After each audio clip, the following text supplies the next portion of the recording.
सभी को नमस्कार। दोस्तों, आज का वीडियो बहुत शानदार होने वाला है और इसमें मैं अपनी यूपीएससी जर्नी के बहुत शानदार अनुभव आपके साथ शेयर करना चाहूँगा, क्योंकि मैं अभी भी ये देखता हूँ कि बहुत सारे एस्पिरेंट ये गलतियाँ कर रहे हैं जो मैंने की थी और जिनकी वजह से मेरा फाइनल लिस्ट में सिलेक्शन नहीं हुआ। क्योंकि मैंने बहुत अच्छी की, तभी बार-बार प्री 4 बार प्री पास कर पाया था और 3 बार इंटर कॉल कर पाया था। यानी मेंस में भी बहुत अच्छे मार्क्स थे। ये 821 एक बार आ चुके हैं। इसका मतलब मेहनत को लेकर कोई कमी नहीं है, दिशा को लेकर या जो मेरी स्ट्रैटेजी है उसको लेकर कोई कमी नहीं थी। लेकिन फिर भी फाइनल लिस्ट में जैसे मेरा 5-10 मार्क्स से जो रुका था एक बार, तो क्या कारण रहा ऐसा? तो ये वीडियो आज बहुत शानदार होने वाला है। यदि आप न्यू एस्पिरेंट हो तो अपने चैनल को ज़रूर सब्सक्राइब करना, क्योंकि यहाँ पे मैं प्रैक्टिकल अनुभव बताता हूँ और साथ में बहुत सारे फ्री लेसन आप प्लेलिस्ट को खोलकर देखना एक बार। आपको एथिक्स पूरा सिलेबस फ्री मिलेगा, एसे राइटिंग बिल्कुल फ्री मिलेगी और जीएस 3 की हमारी बहुत ही शानदार सीरीज चल रही है। इसके अलावा यदि आपको प्रीलिम्स में प्रॉब्लम है तो मैंने प्रीलिम्स को लेकर भी बहुत ही शानदार वीडियो बना रखे हैं कि कैसे आपको प्रीवियस ईयर के क्वेश्चन सॉल्व करने चाहिए। तो सब कुछ यहाँ पे फ्री में, साथ में टेलीग्राम पर आपको हमारे सभी नोट्स फ्री में मिल जाएँगे, जिसका लिंक वीडियो के डिस्क्रिप्शन में दिया गया है। तो यहाँ पर सबसे पहली बात करते हैं, जो अधिकांश बच्चे ये गलती करते हैं। सबसे पहले मैं इसमें ऊपर रखूँगा अपना ऑप्शनल सब्जेक्ट का चुनाव, कि मेरी ये सबसे बड़ी गलती ये रही कि जैसे मुझे कोई उस समय कोई गाइड करने वाला नहीं था, क्योंकि हमारा दौर ऐसा था जिस समय हमने तैयारी शुरू की थी। ऑनलाइन कोई ऐसा प्लेटफ़ॉर्म नहीं था कि जहाँ से हम अच्छी गाइडेंस ले पाएँ, क्योंकि मैंने 2010 में ग्रेजुएशन की थी। उसके बाद मैं दिल्ली चला गया था 11-12 में और वहाँ पे ऐसे ही मतलब आप जानते हो मुखर्जी नगर में माहौल कैसा रहता है। उसके हिसाब से फिर ऑप्शनल सब्जेक्ट का चुनाव कर लिया और इसको मैं एक अपना बहुत बड़ा ब्लंडर कहूँगा कि ज्योग्राफ़ी मैंने ऑप्शनल सब्जेक्ट चुना और बिना रिसर्च के। एक समय ये था कि ज्योग्राफ़ी का स्कोर अच्छा आता था, ऐसी बात नहीं आता था, लेकिन मैंने जैसे मैंने 4 मेंस लिखे तो ज्योग्राफ़ी मेरा हाईएस्ट जो स्कोर देखूँगा 255 के आसपास रहा। उसके अलावा 240 या 210 230 के आसपास रहा। तो कोई अच्छा स्कोर कह नहीं सकता। एक बार जब उस समय जिस समय 821 थे, उस समय 255 के आसपास बहुत अच्छा स्कोर माना जा सकता है, जिसके कारण सिलेक्शन भी हो सकता था। लेकिन मुझे बदलना चाहिए था। जो मेरी स्ट्रैटेजी है उसमें सही से मुझे जानना चाहिए था कि ज्योग्राफ़ी थोड़ा-सा दिक्कत करता है, विशेषकर हिंदी माध्यम के विद्यार्थियों को ज़्यादा दिक्कत करता है। इंग्लिश मीडियम को तो ज़्यादा दिक्कत नहीं करेगा, लेकिन हिंदी माध्यम को दिक्कत क्यों करता है? उसके पीछे बहुत सारी चीज़ें हैं, बहुत सारे मेरे फैक्ट या डाटा है उसके पीछे। क्योंकि एक तो हिंदी के अंदर जितना कंटेंट अच्छा होना चाहिए, वो अच्छा नहीं है, या हिंदी मीडियम के जितने भी टीचर ज्योग्राफ़ी पढ़ाते हैं, वो एग्ज़ाम ओरिएंटेड नहीं है। ये आप देखोगे, खुद भी इस चीज़ से संघर्ष करोगे यदि आपका ऑप्शनल सब्जेक्ट ज्योग्राफ़ी है। तो मुझे समय रहते इसमें बदलाव करना चाहिए था, क्योंकि एक चीज़ होती है यार, आप बहुत मेहनत करते हो, आप बार-बार मेहनत करते हो, प्री निकालते हो, प्री निकालना यहाँ तो बहुत बड़ी चुनौती होती है। उसके बाद मेंस का एक बड़ा लंबा सफ़र चलता है एग्ज़ाम को लेकर। जब मैंने 4 मेंस लिखा तो मुझे लगा, बहुत एफर्ट लगाया मैंने उसमें कि हाँ यार मेरा होगा। मैंने ज्योग्राफी अच्छे प्रिपेयर की, इंग्लिश मीडियम के नोट्स देखे, लेकिन उसमें दुर्भाग्य से नहीं आ पाए। मेरा जो स्कोर है नहीं आ पाया। हो सकता है आपके आ जाए, उसको मैं उसके बारे में ज़्यादा नहीं जानता हूँ, लेकिन मेरी खुद की एक बड़ी मिस्टेक रही कि मैंने ऑप्शनल सब्जेक्ट ऐसा चुना जिसमें अच्छा स्कोर नहीं होता। इसकी बजाय आज मैं कह सकता हूँ कि यदि मेरा हिंदी साहित्य होता तो ज्योग्राफी से मैं बेटर कर पाता, और उसके पीछे भी मेरे तर्क है, क्योंकि जिन दोस्तों ने ज्योग्राफी छोड़ा है, मेरे दोस्तों ने कम से कम ऐसे 15 से 20 दोस्त हैं जिन्होंने ज्योग्राफी छोड़ के हिंदी साहित्य लिया है। उनमें से मैं ये मान सकता हूँ कि 7-8 लोगों का सिलेक्शन हो चुका है। एक बड़ी रेंज है, देवेंद्र मीना से लेकर आप देखोगे मनोज, ये जितने भी हैं, सुनील दरवंता, ये सब ने ज्योग्राफी छोड़ के हिंदी साहित्य लिया है। तो बहुत लंबी ये आप लिस्ट में गिना सकता हूँ, या बहुत ऐसे एस्पिरेंट जो इस बार मेंस लिख रहे हैं मेरे दोस्त, जिन्होंने ज्योग्राफी छोड़ के हिंदी साहित्य लिया, लास्ट टाइम भी लिया और इस बार भी हिंदी साहित्य से दे रहे हैं। तो उनका स्कोर मैंने देखा लास्ट टाइम अच्छा रहा, ज्योग्राफी से अच्छा रहा। उससे पहले उनका 190-200 आ रहा था ज्योग्राफी में, एक बार में उनका हिंदी साहित्य में 250 प्लस स्कोर हुआ है, तो इसको अच्छा स्कोर कह सकते हैं। तो याद रखना, न्यू एस्पिरेंट को मैं यही कहना चाहूँगा, मैं ये नहीं कह रहा हूँ कि आप कौन-सा सब्जेक्ट चुनो या आप ज्योग्राफी मत लो, मैं ये बिल्कुल नहीं कह रहा हूँ। मैं कह रहा हूँ कि सब्जेक्ट थोड़ा-सा रिसर्च करके, अपने कुछ डाटा आइडियाज़ होने चाहिए उसके पीछे, आपके पास अच्छे रिसोर्सेज़ यदि उसके लिए है, अच्छा टीचर कोई आपके पास है, अच्छी आंसर राइटिंग, सब चीज़ों को थोड़ा-सा ध्यान में रख कर ही आप अपना सब्जेक्ट का चुनाव करना। ठीक है? इस बात को विशेष तौर पे मैं रिक्वेस्ट के तौर पे कहना चाहूँगा कि आप थोड़ा-सा पुराने पेपर भी देख लेना एक बार, और ये घबराना मत। हिंदी साहित्य को लेकर बहुत सारे बच्चे मुझे भी कमेंट करते हैं, तो इसको लेकर घबराना मत। हिंदी साहित्य बहुत अच्छा सब्जेक्ट है, बहुत ईज़ी है, चाहे आपने कभी पढ़ा नहीं पढ़ा उससे फ़र्क नहीं पड़ता। 4-5 महीने, 6 महीने में आप एक अच्छा मतलब अच्छे तरीके से इसको तैयार कर सकते हो, बहुत ही लिमिटेड रिसोर्सेज़ के साथ में। तो मैं इसको सबसे ऊपर रखूँगा कि मेरा सिलेक्शन न होने के पीछे एक कारण रहा है, एक ऑप्शनल सब्जेक्ट का, कि जिसमें थोड़े से कम रहे। यानी जैसे एक बार मेरा सिलेक्शन रुका था, शायद 15 मार्क्स रहे होंगे। 15 मार्क्स से फाइनल सिलेक्शन नहीं हुआ। जिस साल अच्छे मार्क्स थे मेरे मेंस में, मतलब वो मार्क्स ऐसे थे कि मुझे टॉप 100 में भी ला सकते थे। तो ऑप्शनल सब्जेक्ट में यदि 250 की तुलना में 300 आते, तो आज रैंक अच्छी होती और फाइनल लिस्ट में अच्छा नाम आता।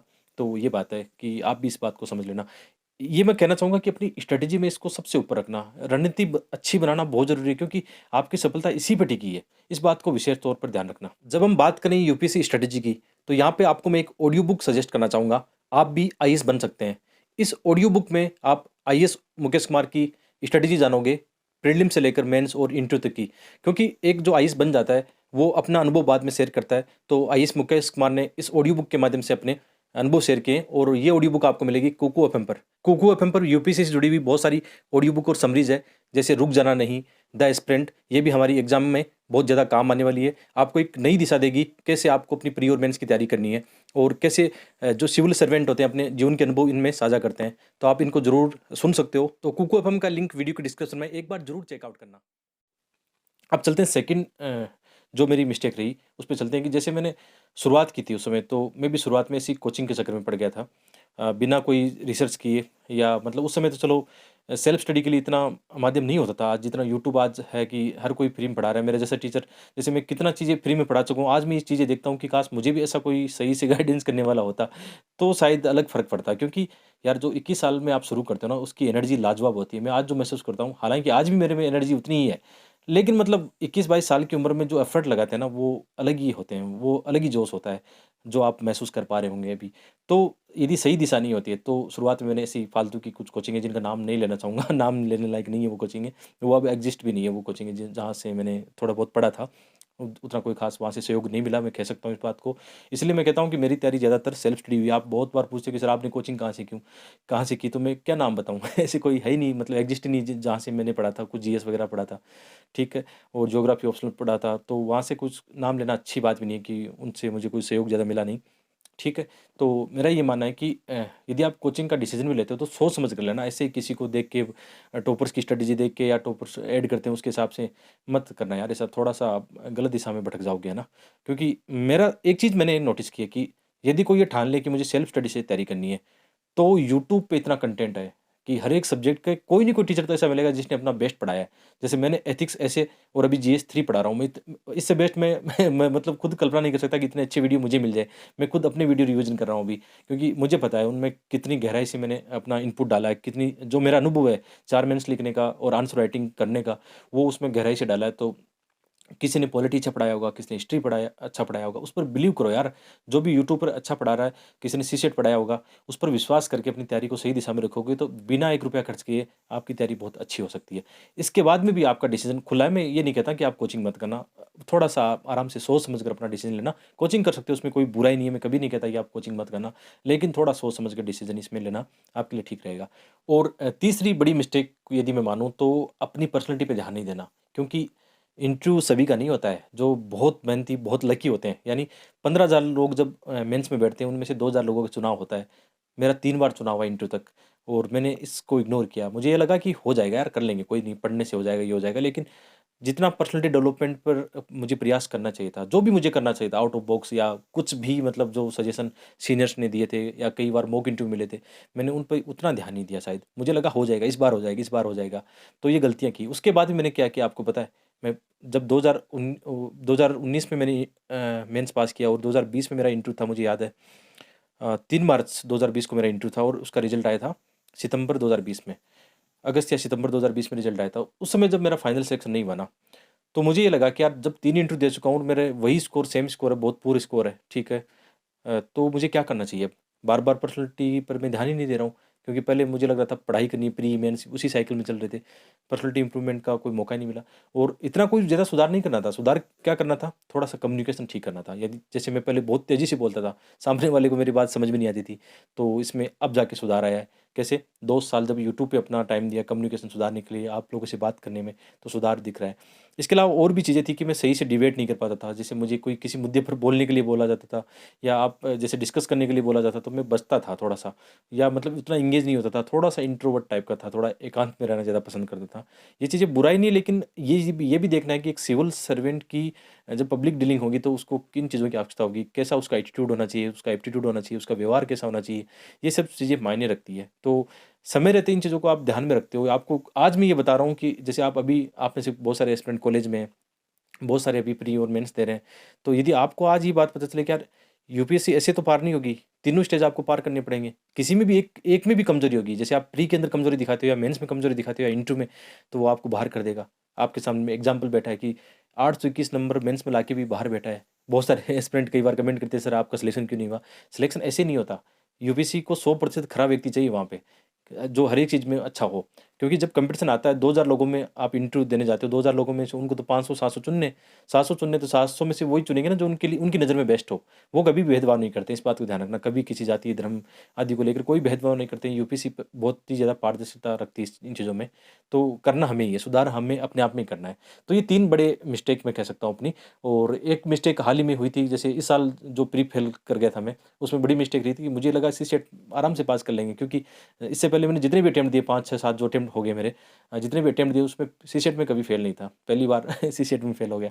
तो क्या था मामला, इसको थोड़ा लाइटली ले लिया, मतलब उतना जितना करना चाहिए था काम उतना नहीं किया। तो ये भी एक मिस्टेक में आएगी। मोटी-मोटी 3 मिस्टेक है जिनकी वजह से मतलब फाइनल सिलेक्शन नहीं हुआ। 2 बड़ी मिस्टेक मैंने आपको बताई कि ऑप्शनल सब्जेक्ट थोड़ा सही होता और थोड़ा पर्सनैलिटी इंप्रूवमेंट करता, क्योंकि मेंस में नंबर आ चुके थे। और कई बच्चे कहते हैं कि सर मीडियम को लेकर, तो मुझे मीडियम को लेकर दिक्कत नहीं आई। हिंदी मीडियम मेरे लिए बहुत शानदार रहा है। मैं अपने आप को उसी में व्यक्त कर पाता हूँ, क्योंकि मुझे हिंदी मीडियम में ऐसे राइटिंग में 157, एथिक्स में 126, जीएस में 414 मार्क्स आ चुके हैं। तो हिंदी मीडियम को लेकर ऐसी मेरे मन में कोई भ्रांतियाँ नहीं है। आशा करता हूँ कि वीडियो निश्चित रूप से आपके काम आएगा, जो आपके मन में बहुत सारी दुविधाएँ रहती हैं, उनको दूर रहेगा। ऐसे मेरे जो पर्सनल लाइफ़ के एक्सपीरियंस है, मैं आपके साथ ज़रूर साझा करूँगा, ठीक है? और कमेंट करके बताना, ये वीडियो आपको कैसा लगा, ज़रूर बताना। और साथ में ऐसे और पर्सनल लाइफ़ वाले और गलतियों वाले आपको लगता है कि और मैं अपना अनुभव साझा कर सकता हूँ, तो निश्चित रूप से आप बता सकते हो। और जो बीच में हमने कुक एफएम की बात की थी, निश्चित रूप से देखना यार, बहुत शानदार प्लेटफ़ॉर्म है। आपके मोबाइल में होना चाहिए, मैं तो ये मानता हूँ कि एवरी यूपीएससी एस्पिरेंट के मतलब मोबाइल में ये ऐप होना चाहिए, और इसकी प्राइस बहुत कम है। यानी ₹199 में आप पूरे साल भर यहाँ पे 10,000 से अधिक ऑडियो बुक्स है और समरीज़ है, वो एक्सेस कर सकते हो। मेरा कोड इस्तेमाल करना ना भूलना, DJ50, जिसमें आपको डिस्काउंट मिल जाएगा। क्योंकि वैसे तो साल भर इनकी प्राइस ₹399 होती है, लेकिन जैसे आप DJ50 लगाओगे, ₹199 में आप साल भर एक्सेस कर सकते हो। और यहाँ पे 1-2 बुक है जिनको मैं ज़रूर रिकमेंड करना चाहूँगा। एक एटॉमिक हैबिट है, ज़रूर सुनना, सभी को सुननी है ये बुक। बहुत-बहुत धन्यवाद।